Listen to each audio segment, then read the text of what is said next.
Hey guys, it's K Journey and I am back today to play another game. So what this is if you guys are new, this is my gamified plotting series. So the first episode here that we're going to do is characters, like what are the characters that are going to be in the story. Then we're going to do tropes next week, and then world building the week after that, and then the week after that I will be doing a full 27 scene outline of this story and how I think it would go. And that'll all be, filmed and released for you guys, no big deal. um but if you watch my video last week, you'll notice that this is my coffee cup from last week, and that is because we are filming on the same day, because my daughter is still miraculously asleep. So I'm going to try to get through this as fast as possible, so that I can maybe get a little bit of breathing room on being late and behind on things. Okay, so first things first. If you're new, I created this gamified plotting system, where we could create at least semi-complex characters by chance. So we could come up with, like, how should I put that? Um, God, this is like, here, go under the dragon. Stay there. Good job. All right. Dragon's gonna hold that. I don't know if you guys can see the dragon. um, so anyway, what this is basically it's roll the dice and it helps you create a character. And what I'm thinking is that we're just going to go through and we're going to create 4 characters today, and that will be it. So the first part we're going to come up with is, their gender, and we'll roll for their first name, and then we'll come up with what their false belief is, if it's about themselves, about others, about the world, about faith, and then down here it'll be user's choice. And then we've got all of these fun things to go through for each character. So this is going to be fun. Um, so let's get past the last story. And last time I didn't do the characters directly in this book, but this time I am, because that's what it's for. Okay, so we need to roll a d4 for our main character. So this is going to be our main character. And I guess I'll use this. Okay, so our main hero. Our hero.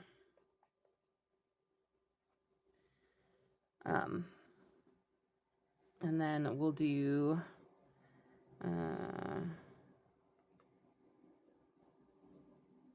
character 2. We'll do 4.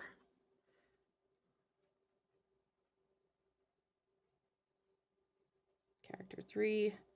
And we'll do antagonist. Okay. So for our hero, they are going to be, so I have this specifically set up, and I think I have this set up in a way there's more options for trans and non-binary people than there are usually trans and non-binary people in, that we meet day to day. And I had considered changing it just because there's such a big chance of trans and non-binary. But then I thought, it's better if I leave that in, because representation really matters. So the more the merrier. So we're just going to go with it, even though I know it's kind of inaccurate. It's an inaccurate level of chance. Okay, so first character is a 1. Okay, first character is a dude. And I lost my page because that's what I do. Okay, so come here. Jeez Louise. Okay, so I'm gonna turn this a little bit.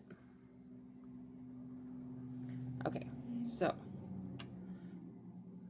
our first character is a dude, and their name starts with 3. So we're gonna go with a C. So 3, 1 is C. Name starts with C.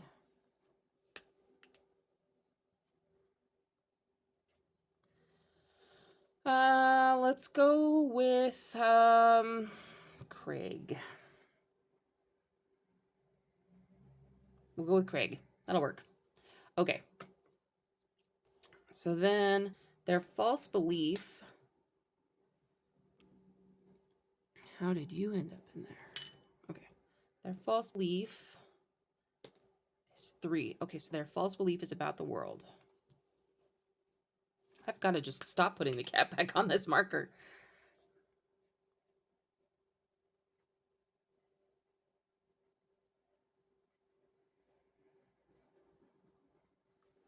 Okay, put that down over there and stop putting the thing back on it. Okay, and then, okay, so his attachment style is a 4, disorganized. Ooh, okay.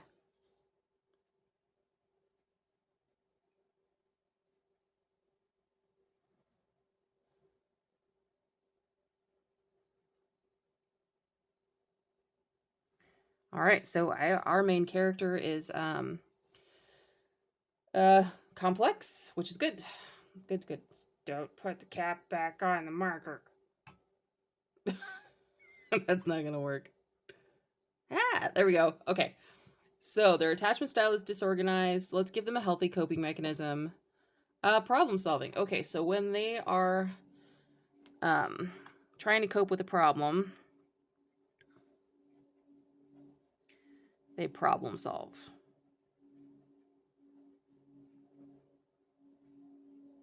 Solve. Um, I almost did it again. Almost did it again. Okay. Okay, so their unhealthy coping mechanism be 3, self-harm. Okay.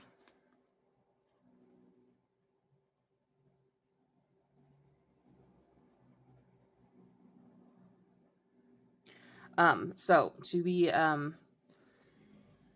to give as much warning as possible. So they're to somebody who is self-harmed, I'm going to talk about this for just a minute and then we're going to move forward. So when I'm editing, I will throw in the time where I stop talking about this. So self-harm, why I have this in here, number one is because it is a very common thing that needs to be destigmatized. And number two, there are a lot of different ways that people self-harm. So self-harm isn't just cutting, it's also cutting your hair in ways that make you look ridiculous. It's unless you're doing that out of joy. If you're doing that out of joy, by all means, do it out of joy. But there are people, myself included, who used to self-harm via hair cutting. There's self-mutilation, there's burning, but there's also like eating a lot of food, like binging and gorging and then vomiting. Bulimia is a form of self-harm. Anorexia is a form of self-harm. Um, there's, overly drinking, taking risks, being overly sexual with people that don't care about you. There's lots of different ways that self-harm plays out. So we're going to see how Craig develops in a story to discover how he self-harms, but that will be part of his uh his arc. There is him doing something that damages himself, which goes actually really well. This is why this works. So funny. It goes really well with a disorganized attachment system. Um, or attachment style, because this is somebody, if they've got disorganized attachment, who's been through the ringer and who can be emotionally abusive to the people around him with or without meaning to be. So our main character is somebody who is complex and someone who might actually be a little off-putting to readers if it's not done in a way where it's unintentionally disorganized. And that's going to be something that he's going to have to work through over the course of this story, or at least at the very bare minimum, by the end of the story, he needs to have addressed this and understand that it's not okay. Excuse me. Okay. So, all right, we're going with mental and emotional disorders. Okay, user's choice. So, because this is somebody who self-harms and somebody who has a disorganized attachment style, I'm thinking that anxiety would be good. Um, because this is clearly not somebody who's well adjusted. So we're going to give him anxiety. I could do full C PTSD because that goes really well with a disorganized attachment style, but I've done that before. So I want to kind of move out of that and just have him have anxiety, and have that show up in the way that he shows up for the people that he loves, and in for the way that he um, deals with problems and conflicts and things when he's stressed out. So sometimes he problem solves, which I know I have anxiety, and when I'm stressed out and dealing with a problem, Problem solving is one of the first things that I do. I sit down and I write down what the problem is, but that's healthy. And it used to be for me. Self-harm was my unhealthy one. So I think that this is good. I like this.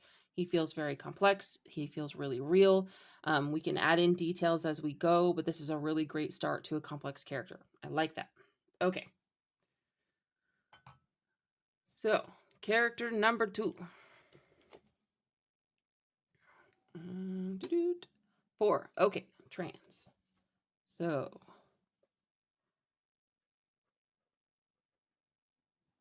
okay, so we're going to roll this again. Male. Okay, so trans, female to male. Okay, so then we've got, what is their name? So we got 1,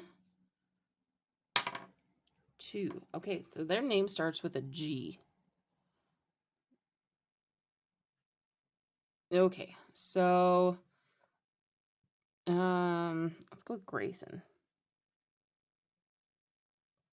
Let's go with that. Okay. Um, so their false belief is going to be about, oh no, we're doing, oh no, I forgot that. Okay. I'm looking right at it and I forgot it. It's been a morning. It's been a morning. Um, they've got a false belief, oh, about themselves. Okay.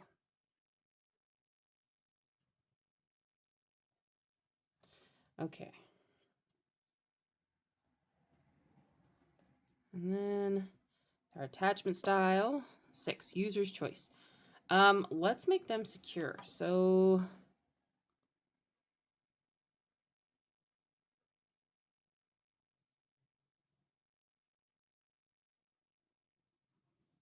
and then healthy coping mechanism, 6, user's choice. Let's go with meaning focused.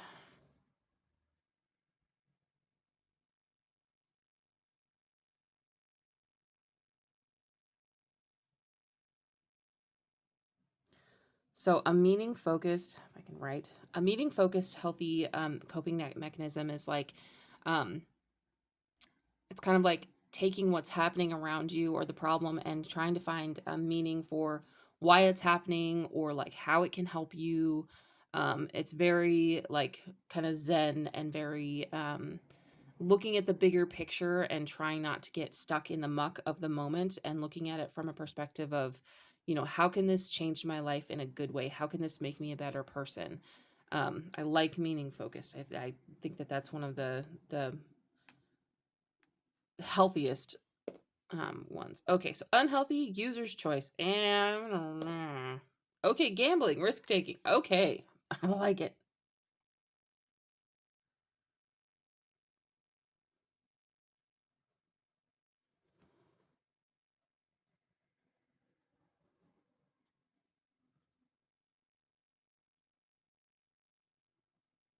Okay, and then get back here.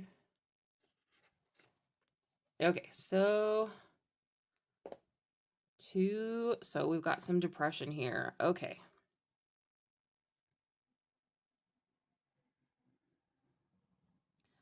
So writing a character who is depressed is actually really, really difficult to do. Not because depression isn't common, but because depression usually means that they have trouble moving forward and having a character arc because they're usually stuck. So how I would use this in this character is potentially I would have them start the story depressed or go through a bout of depression in the middle of the story, but in the middle would be again really murky because the middle of the story is kind of where everything kind of gets really messy. And adding in depression on one of the characters means that the other characters need to be pushing the story forward while this person is climbing out of depression. So it might be that I have Grayson be depressed in the beginning over something, and desperately trying to find meaning, but also taking risks because they're depressed. Um, so I'm thinking that these two are friends, they're buddies. I like this idea of them being buddies, and we'll see how that goes because there are different tropes that we'll do next. I think tropes are next week. Yeah. So next week we'll do tropes, and sometimes the tropes have to do with the characters' relationships with each other. So for now, I'm in my head gonna say they're probably friends, and I like that idea. Um, okay, let's do our character number 3. Yeah, character number 3 is 2, female. Okay, so this could potentially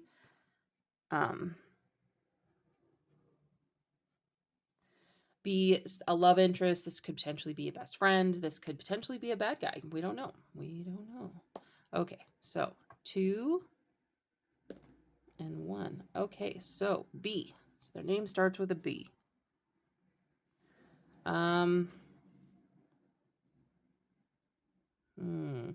I want to go with Betty or Bernice. Belle. I can do Belle. Um, mm, Hang on. I'm going to Google.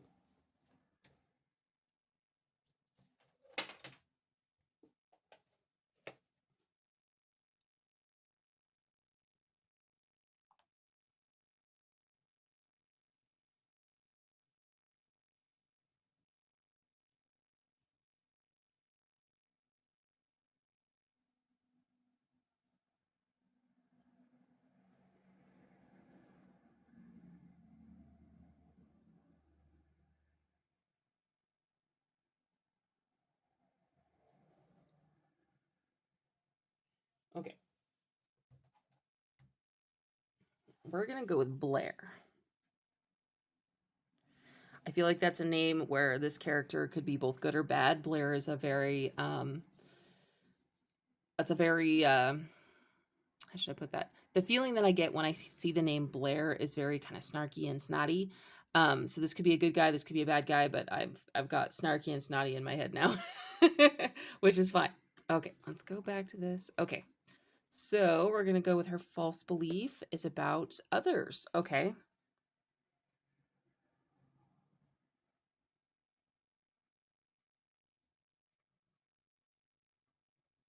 And we can refine this as we go through the story. But the best thing that we know now is that her false belief about other people could be that she sees some of them as less than, or she could see the some of them as like um, more privileged than her. There's lots of different ways where this can be used because it's basically like a false belief about others is kind of like a prejudice. And we all have prejudices and biases. Like that's a real world thing. And unfortunately, too many people, especially right now in the US, are letting that control them, which kind of sucks, but it is what it is. Okay, my daughter is starting to wiggle and wake up, so I need to hurry through this. Okay, so Blair's attachment style, we're gonna go with user's choice. We're gonna go with anxious.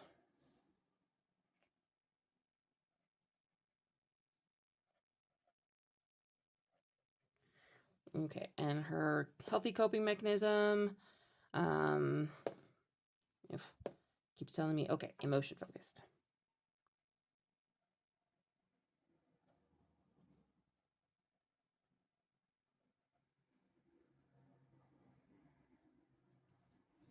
Okay, and her unhealthy coping mechanism, self harm. We've already got self harm, so I'm gonna roll that again. Okay, so let's go with avoidance.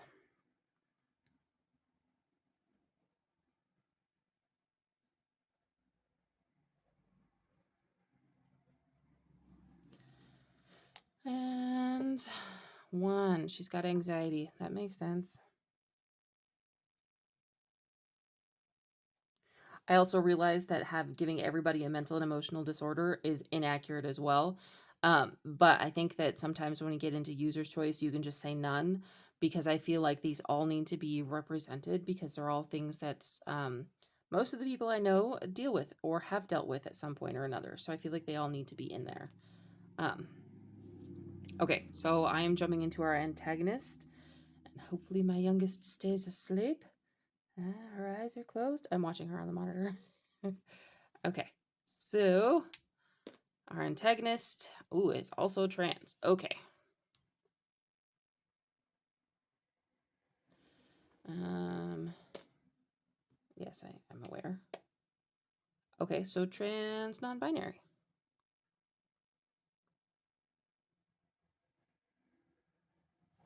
Okay. All right. All right. Name.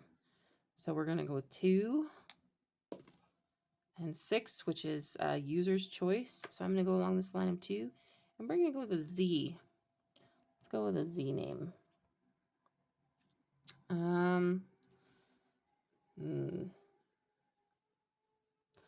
Kind of want to do Zeke. How do you spell Zeke? I'm gonna. That looks wrong to me. I'm gonna figure out how to spell that, and spell it correctly when we get get to the point of plotting. Let me see. How do you spell Zeke? Oh, Zeke. Ah, Google. Okay, I knew that was wrong. Okay, whatever. There, that looks better. Zeke. Okay, and then their false belief is about themselves. Okay.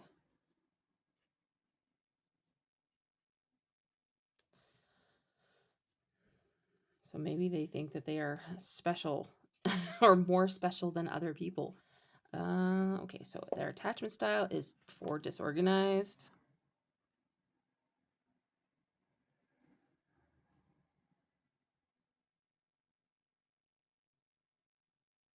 So I actually really like that this is the same as my protagonist, my main character, because that gives us a view of both when this is intentional. If they're the bad guy, this will be intentional, and when it is unintentional and accidental. So people with disorganized attachment styles usually grew up in chaos, and it can be used in different ways, or it can be modified once you're aware of how you're hurting people. I know that I have a disorganized attachment style, and I've had to work very hard in making sure that I'm careful with the people around me, especially my children.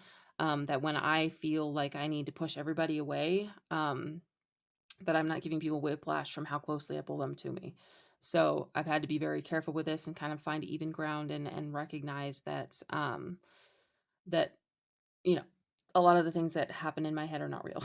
So, and that's the difference between an antagonist and a protagonist, is that the antagonist uses this to their advantage. They know that this feeling of get away from me um, isn't really healthy for the people around them. And instead of dealing with it in a way that is them doing it internally, instead of forcing other people to live through the craziness that they're going through, they're going to make the people around them live through it. I think I have a disorganized attachment style. Let me be clear about that. I actually have not seen a therapist about that, so I'm not sure if it's between it's between anxious and disorganized. Let's put it that way. Okay, so we are looking at healthy coping mechanisms, emotion focused. Okay.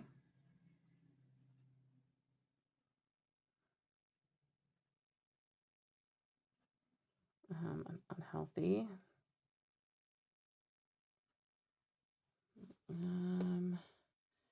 User's choice.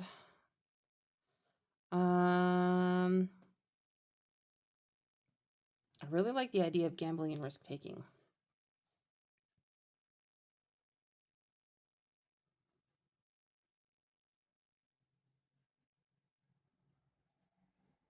It's a slash.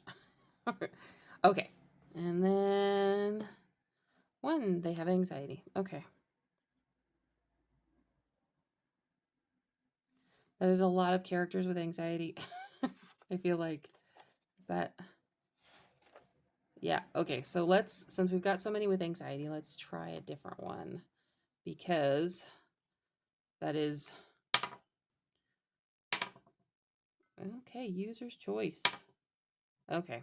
We're just going to go with, we're going to go with neurodivergence there. I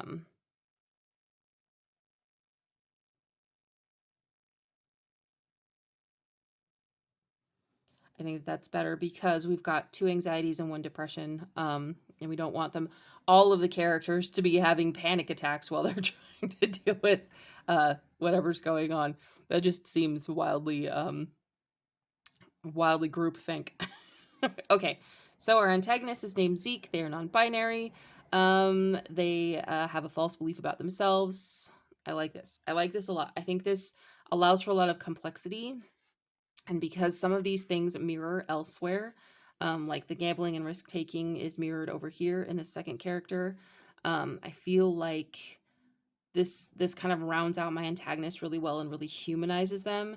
There's nothing, in my opinion, there are very few things worse than an antagonist who isn't humanized. Like this big, great evil off in the distance that can do these horrible things.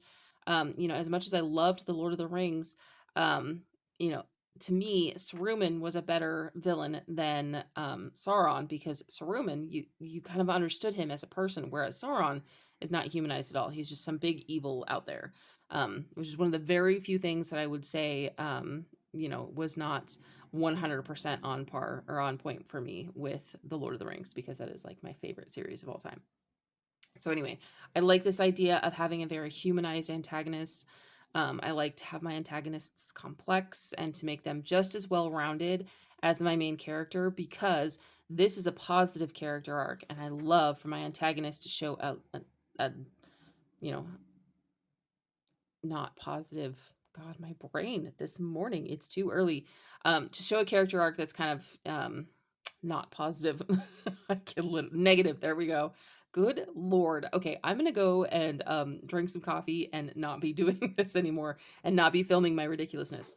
So next week we're gonna take these characters and the story that we're building, and we're going to go through the tropes, and that will affect the characters in a lot of ways, and then the world building will affect them too. So we're going to leave a big space here for each of them, because we've got to figure out how they interact with the tropes that I'm going to bring in and how they interact with the world. And then we're going to go through and we're going to take all of this information and we are going to plot a story. So, yeah, thanks for watching. Please like and subscribe. And if you're interested in this and you want to see what's coming up next, I will be back next Friday with tropes.